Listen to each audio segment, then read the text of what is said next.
بسم الله الرحمن الرحيم الحمد لله رب العالمين والصلاة والسلام على رسول الله وبعد قفك إنه هالحالة تاجنادو وسن الدنيا سوى اللي بقى يسكوب بدشة وسن قف نفسيا أجردي أما سيدا الدنيا هذا إسلب بدشنا إسلب بدلا هذا مال في عن أتكتنا لفعنا هذا هذا مال حن تكتنا اللحم هذا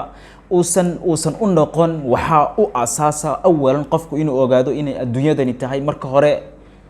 سيدا الله سبحانه وتعالى يري وتلك الأيام نداولها بين الناس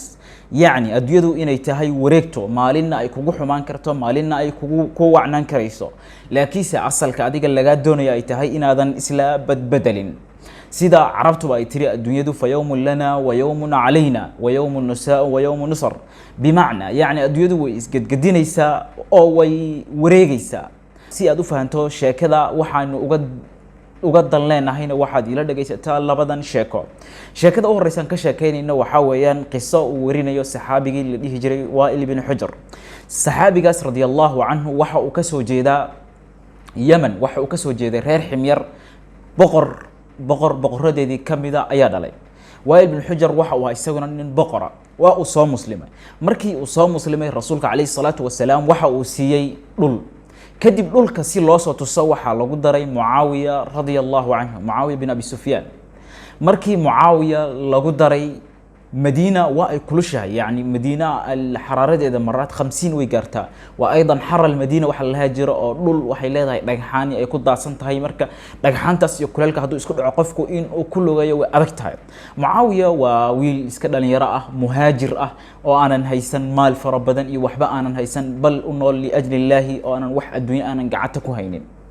kadib markii lagu daray Muawiya boqorkan ayuu sii raacay boqorku wuxuu haystaa gaadiid Wa'il ibn Hujr wuxuu haystay ناقة هل أيو صارنا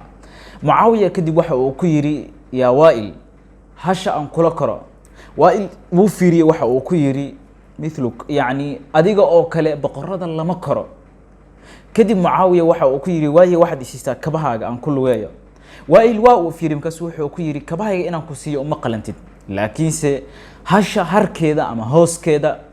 كبك ديكو أو أيضا رع وشيك أدك سي أيو معاوية وحا قف صبر بدن حليم ما لو يقان معاوية يد صبر بدنا وحيوها أسر تقلي إنه مؤسس دولة أموية نقدنا صبر كأيا كمدها كذب واو إسكسمري واو إسكراعي بعد السنوات طوال بعد 20 سنة مركي كسوريته وأكثر معاوية وحا النقضي ملك من ملوك الدنيا أيو نقضي أو مؤسس الدولة الأموية بو النقضي من هنا وائل وحا إليه وانصوص صفري وحا أمد معاوية أو جوغا الشام أو جوغا دمشق markii aan u imid oo aan salaamay oo aan ismarxabaynay waxa uu isoo xasuusiyay buu yiri Wa'il Muawiya ayaa xasuusinaya qisadii waxa uu ku yiri maalinkii aad ilahayd hasha hooskeeda kaba ka dhiga ma xasuusata marka waxa uu yiri Wa'il waxaan aan tamaniyay maalinkaas hadii aan ku xambaari lahaa gacmahayga tan ku xambaari lahaa qisada waxa warinaya al-Imam Ahmed ya musnadkiisa ku wariya maxaan uga dalnaa yaani Muawiya oo ahaa rajul faqir inuu noqdo malik min muluki dunya sida adduunyadu isku badbadelaysa weeyaan marka adduunyadu hal xaalad ma joogayso qisada labaad aan ka sheekeynayna waxa weeyaan qisa la yiraahdo البرامكيين من اللي هجري جري دور العباسية حلقة دي أسرة أما قيس اللي هجري البرامكة بجري قيس كاسي وحي قبصدين مفاسيش دولة أما ماليه الدولة قوة نكسنا وزردي إيجا بقرة كاك دوادي كدي وحي نقدين أسروين كوح معمولة أو كلي نقدين خاصة حلقة هارون الرشيد بي وح معمول جرين أو وحي نقدين قيس العق معمول وحول بس الله يسود درصدي كدي وحي قبصتي حادثة تاريخ عنك اللي رادو نكبة البرامكة markii ay waxa isku dhaceen albaramika usradaas iyo waxa isku dhacay Harun al-Rashid kadib usradii dhan ayuu xirxiray qayb waa xiray صاحب وفيات الأعيان isagoo qisadan soo warinaya marka waxa uu leeyahay macnaha waxyaabaha ugu la yaabka badan oo laga wariyo taqallubaati dunya bi ahliha dadka isku sida adduunyadu ehelkeeda ama dadka ay isku la gadgadiso waxa kamid ah حادثة ورني اللي يراد ابن عبد الرحمن الهاشمي وحقول ليه ابن عبد الرحمن الهاشمي مالن أيام وحن أصوغ عليه هويدي مالن عيد بيهي كدي وحن أركي أيضا أكفر إذا هويدي وحن أكفر إذا إسلام عجوسة أو نرجع جيحان وضطا يعني وكم مقضى فقري بدن وكم مقضى مركزي وحي أقول تري يا ابن عبد الرحمن متقنا islaantan ma taqaanaa waxa aan ku yiri maya ma aqaano isagu waa uu hayay qisada iyo barnaamijyada waxa ku dhacay waa hayay laakiin islaanta muusan aqoonsan markaas kadib waxay ku tiri waa Jacfar al-Barmaki waa Jacfar al-Barmaki hooyadiis bay ku tiri waa uu yaabay kadib markii uu yaabay waxa uu su'aal uu islaha qof reer barnaamijka ah ayuu weydiiyay waxa uu ku yiri yaa Jacfar ligay allaha adduunyadu waxay ay ku soo martay maxaad nooga sheegi karaysaa kadib waxay ku tiri adduunyadu wax badan baa iga soo maray laakiinse waxa i soo maray maalintan oo kale si ciidi u tahay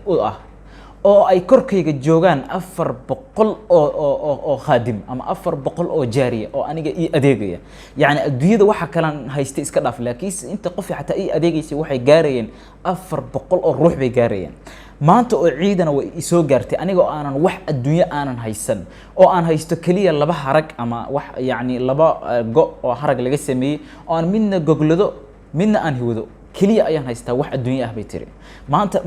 maalintaas noocaasna way soo martay maantana waa taaganahay tiri kadib waxa uu yiri waxaan siiyay 500 oo dirham ayaan siiyay waxa ay ku sigatay inay farxad la dhimato buu leeyahay maxaan ka fahmaynaa qisadan waxaan ka fahmaynaa adduunyadu si waliba ay kor kuugu qaado ama hoos kuugu geyso adduunya joogta yani adduunyada xaalkeeda ayaa saasa yani من سره زمن ساءته أزمان ويان مركا أنا جم حنا قلت دنيا أنا هدي إنسان أنا وحنا قلت دنيا وحيت هاي إنه هالشيء لازمنا